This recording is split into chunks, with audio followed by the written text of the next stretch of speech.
Sedikit bagi anda, segalanya buat mereka. So, jom semua kita berzakat bersama di Zakat Selangor. Sekarang ni mudah je. Bayar online, tak pun download app Zakat Selangor.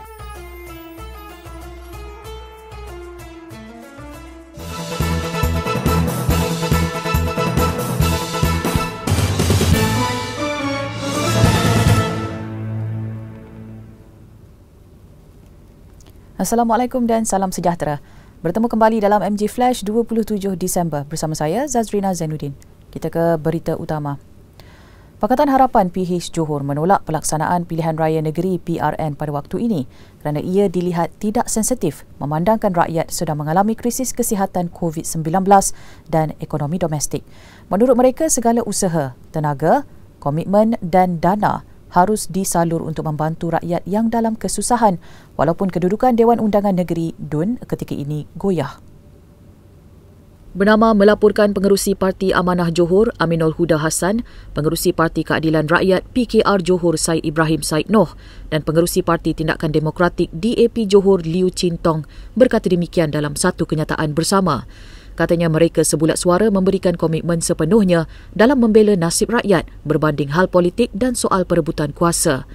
Semalam, Menteri Besar Johor Datuk Hasni Mohamad dilapor berkata kerajaan negeri akan melihat dan memantau keadaan semasa termasuk meneliti keperluan untuk mengadakan PRN kerana mempunyai kelebihan hanya satu kerusi DUN.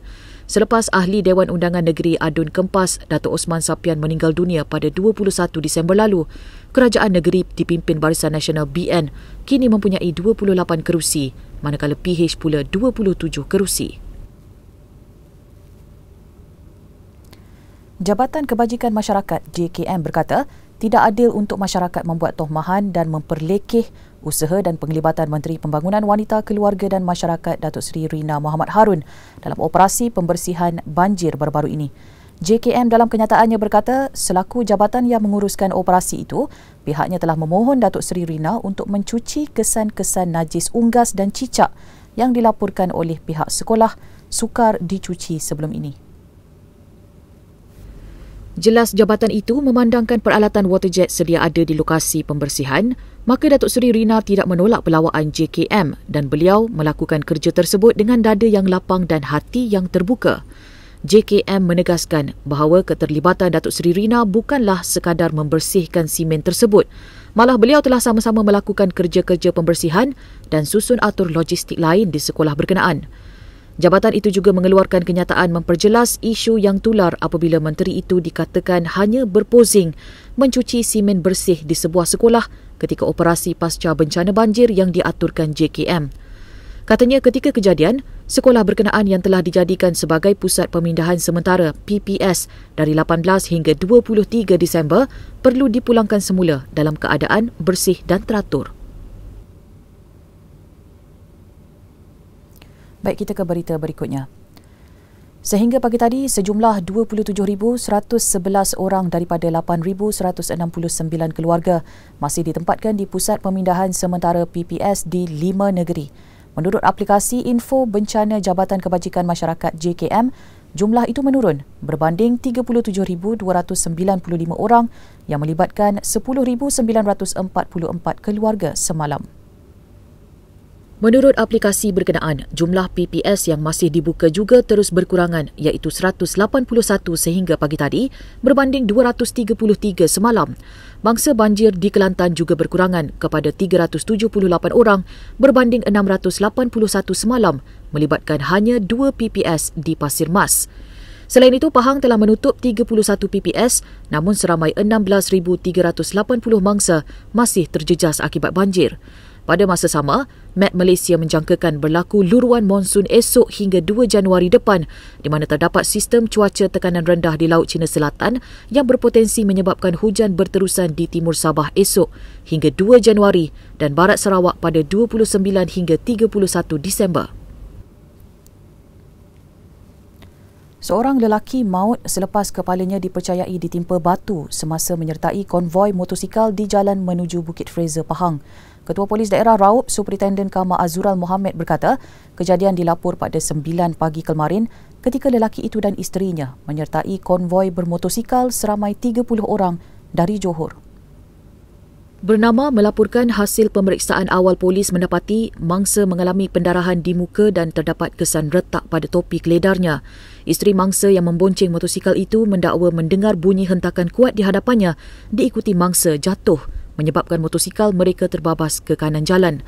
Kamar Azural berkata bedah siasat mengesahkan kematian disebabkan pendarahan di otak dengan tempurung kepala retak.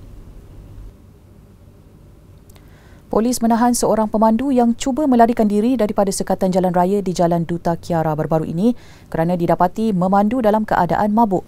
Ketua Jabatan Siasatan dan Penguatkuasaan Trafik Assistant Commissioner Sarifuddin Muhammad Saleh berkata, kejadian itu berlaku lewat pagi kemarin, kira-kira jam 1.10 pagi semasa op khas ambang Christmas di Jalan Duta Kiara menghala ke Solaris. Menurut beliau, seorang lelaki berumur dalam lingkungan 31 tahun memandu kenderaan motorkar jenis Honda Civic berwarna putih cuba melarikan diri dari sekatan jalan raya dengan berpatah balik.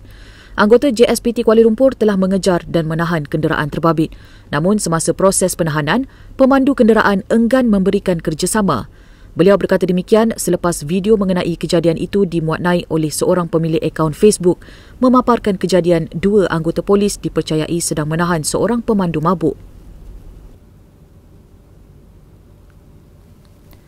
Sebanyak 19 lagi kes kematian akibat COVID-19 dilaporkan semalam. Kementerian Kesihatan KKM berkata, daripada jumlah kematian terbaru itu, 3 kes meninggal dunia di luar hospital atau BID. Menurut KKM, dengan angka terbaru itu, jumlah kumulatif korban COVID-19 di Malaysia adalah sebanyak 31,334. Menurutnya, Terengganu mencatatkan angka kematian tertinggi dengan 5 kes, diikuti Perak 4 kes dan Pulau Pinang 3 kes. Manakala Johor 2 kes, Negeri Sembilan, Kedah, Sabah dan Sarawak masing-masing 1 kes kematian. Tiada kes kematian dilaporkan di Putrajaya, Selangor, Melaka, Pahang, Kelantan, Perlis dan Labuan. Sehingga tengah malam tadi, sebanyak 44,815 kes aktif direkodkan dengan 306 ditempatkan di unit rawatan rapi ICU dan 170 daripada mereka memerlukan alat bantuan pernafasan. Jumlah terkumpul kes COVID-19 direkodkan di negara ini berjumlah 2,741,179.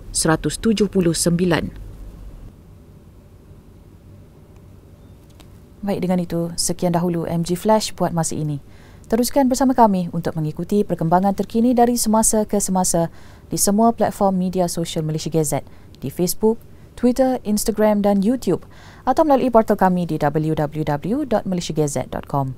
Assalamualaikum dan salam hormat.